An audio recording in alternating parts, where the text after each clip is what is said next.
Hi there, Frank Flegg here, founder of Ethical Property Partners, and welcome to this sophisticated Saturday session where I explain to you a real life deal. I talk you through the numbers, I ask you what questions you would ask of this vendor, and then after the break I explain to you how we've actually monetized the deal, how we've offered on the property, how we've made the deal work. Not necessarily the best way of making it work, but the way that we have agreed it with the vendor. So today I'm giving you a red hot deal that I only spoke to the vendor about a few days ago, and I thought I would share it with you as a challenge. So it's quite a complicated deal, so you might want a pen and paper because I've got all my notes written down here to share with you. So this vendor is, I'd say, in his 70s. I think he said he was in his 70s. He's been a successful landlord, got a portfolio, but it's basically, and he said it himself, he wants to free up his time. He doesn't want to be spending time looking after tenants, dealing with compliance issues, dealing with local councils, licensing, etc, etc. He's got 5 properties in London that he wants to sell. Now the rough numbers on these, I'm not going to go through all 5 because it get a bit tedious, but roughly speaking they're all worth around 450,000, a couple of them a bit less, a couple of them a bit more. Now this is really important. When you're structuring a deal, it's important to look at the whole of the deal, all of the properties. So the fact that some of them are a little bit more, some of them a little bit less is relevant, but for this exercise I'm going to assume they're all 450,000. Now they've got varying mortgages on them, some up to 70% loan to value and some down as low as 60% loan to value. So roughly speaking they're all at about 65% loan to value, but there is a little bit of difference there. Net profit, so gross profit on this is just over £200,000. Net profit is around £80,000 a year. Now there's quite a large capital gains tax liability on this portfolio, so the landlord is aware of that. He'd like to mitigate that if he can. There may be something you can come up with that would help them with that. And also the landlord would like around £100,000 from this portfolio. So he's not interested in a 75% purchase. He's not interested in that because he loses so much equity. If you work that out, it's masses. It's a few £100,000 he'd be losing. He does have a capital gains tax liability on the portfolio. He's had the portfolio for quite some time, and he wants at least £100,000 now. Not because he needs the money, interestingly, but because he would like some skin in the game. And so what questions would you ask of the landlord, of the vendor? What else do you need to know? After the break, I'll tell you how I offered on this portfolio. The vendor has said yes in principle. We're going to legals now. As I say, it's a red hot transaction. It's been agreed, and so I'll see you after the break.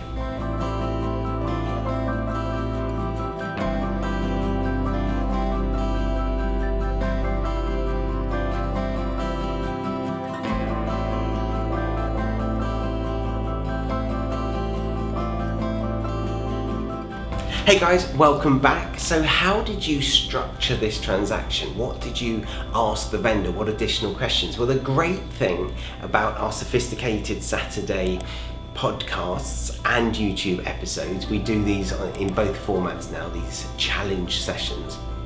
The great news about these is that we actually, on the podcast, get interviews. I get interviewed by our country owners, our EPP country owners, actually dissect each one of these transactions and ask me questions about why did you do this, why didn't you do this, etc. And so if you have questions that you think, Frank, you didn't answer that in the episode, then listen into the podcast, because the likelihood is that they'll actually be asked by the MFA, the Master Franchise Area owners for the different countries, and then you can get the answers that you're after. Failing that, pop them in the comment section and one of my team will answer them.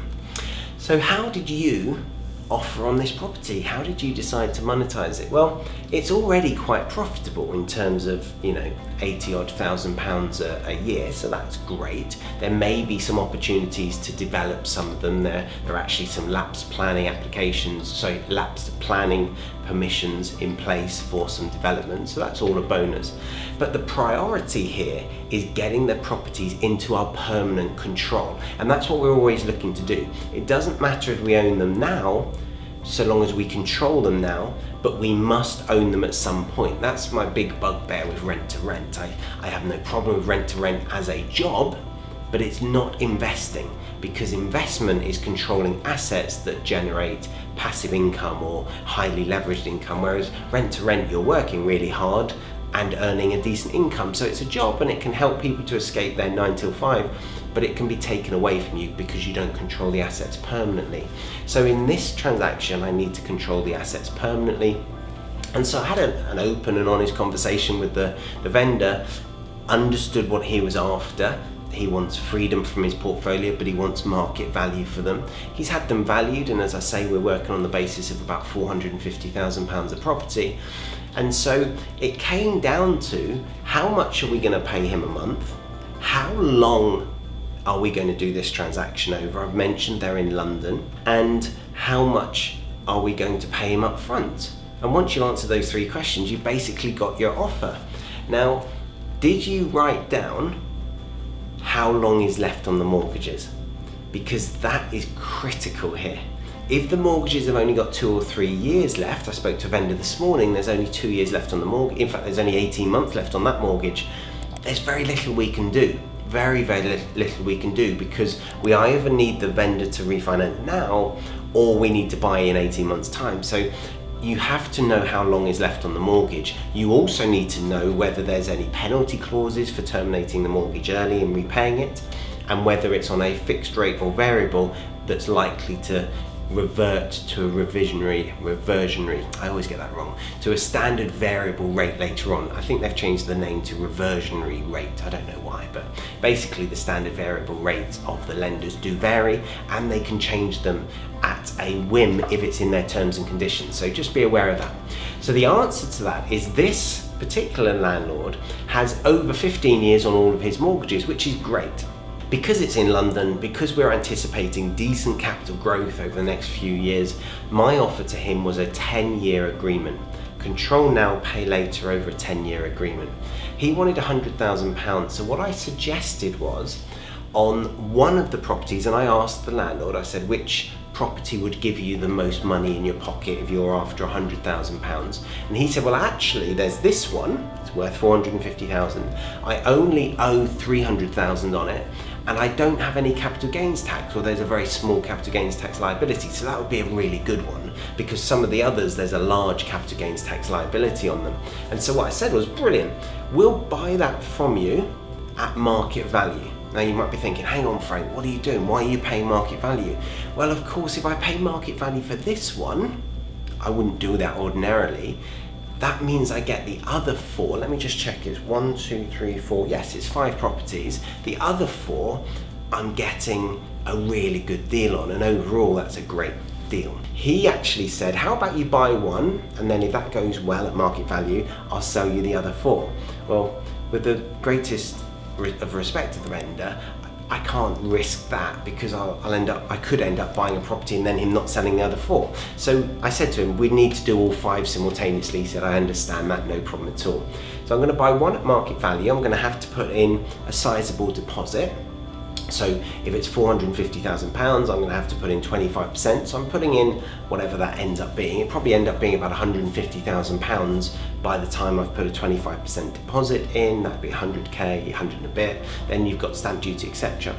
But if that means that I could do the other 4 on a control now, pay later strategy, then we're laughing. And so what I decided is to offer him 2/3 of the cash flow of the rest of the portfolio. So if there's £80,000 split between the 5 properties, obviously 20% of that will come to me on my own, so I get £16,000 because that's the profit on the one that I'm buying, so that's mine. But that leaves £64,000 split across the other 4, and so I'm going to give him 2/3 of that. So 2/3 of 60k is 40-odd thousand pounds, £43,000, something like that.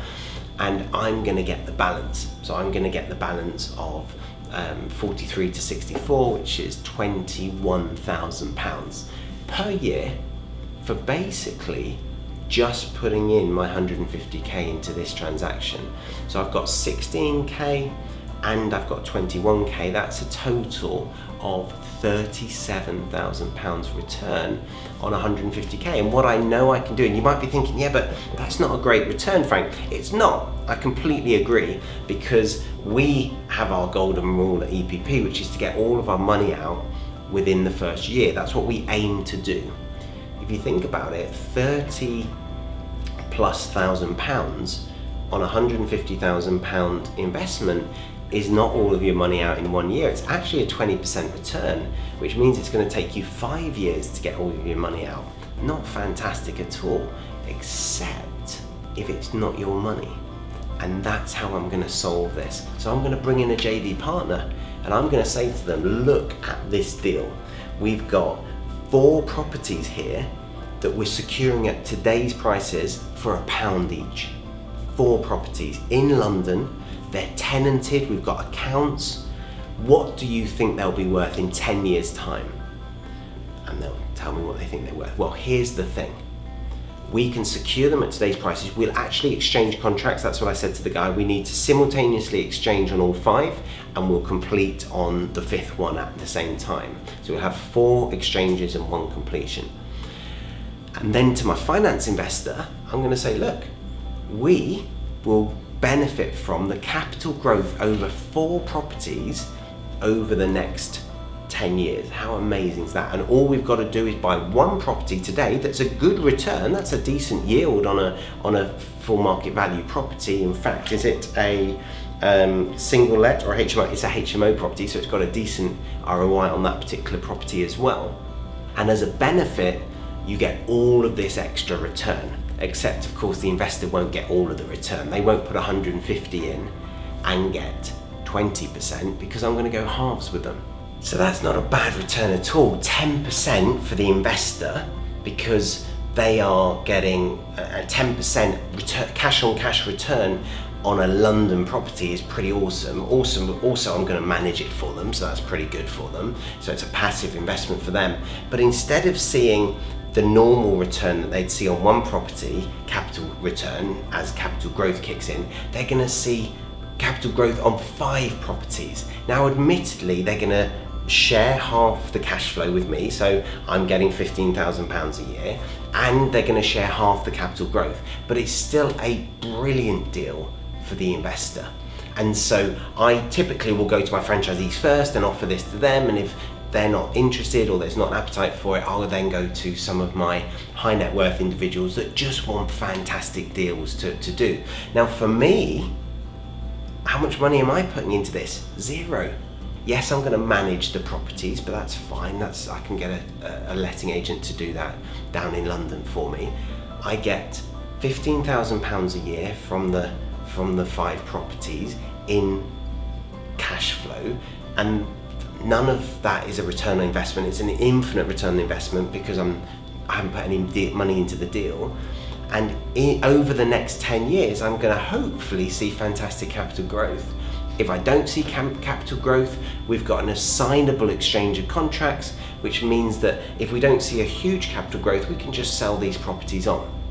So we can just sell them on to waiting investors if they only got by 5% in 10 years. Pretty unlikely to only see 5%, especially when we've seen 7-8% in the last year, although not in London. But I would argue if we've seen a drop in prices in London in the last year, then that gives more opportunity for growth over the next few years. But if you came up with a solution like that, congratulations. I think it will work. I think it's a good win-win. The vendor has agreed to it in principle. We're just waiting on his accounts to verify his numbers, etc. But he's agreed in principle. I know I can raise the 150k from a investor of mine, and it works. If you came up with a better solution, then fantastic, bounce it off me. If it's better for you and better for the vendor, great. If it's better for the vendor but worse for you, maybe you want to consider modifying it. If it's better for you but not as good for the investor, then maybe you want to consider whether the investor would actually go for it. But hopefully guys, that gave you an insight into a real live deal that we met with the vendor on just this week. Until next time, happy investing.